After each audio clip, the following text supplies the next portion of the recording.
বর্তমান যে নির্বাচনী ব্যবস্থা রয়েছে সেই নির্বাচনী ব্যবস্থায় আচরণবিধি এবং নির্বাচনী ব্যয়ের যে নীতিমালা রয়েছে সেই বিষয়ে পরিবর্তনের কথা আমরা জানিয়েছি। কমিশন এই বিষয়ে তারা সম্মত হয়েছেন যে আচরণবিধিতে তারা পরিবর্তন করবেন এবং নির্বাচনী যে ব্যয় রয়েছেন সেই বিধিমালাতেও তারা পরিবর্তন করবেন।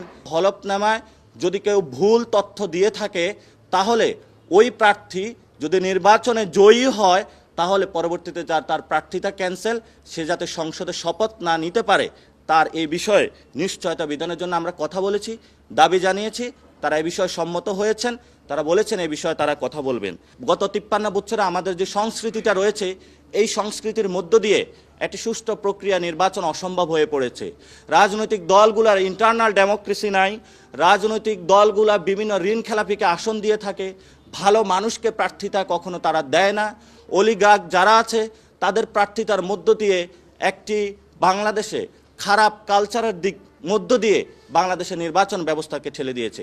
এ বিষয়ে আমরা তাদেরকে বলেছি যে দলগুলো যাতে একটি আচরণবিধির আওতায় নিয়ে আসতে পারে, যাতে তাদের ইন্টারনাল ডেমোক্রেসি ঠিক থাকে এবং তাদের মধ্যে যে আগের পুরনো বন্দোবস্তের যে সংস্কৃতি তারা থেকে বেরিয়ে আসে নতুন একটি সংস্কৃতির দিকে যাত্রা শুরু করতে পারে, সেই বিষয়ে আমরা তাদের কাছে দাবি জানিয়েছি।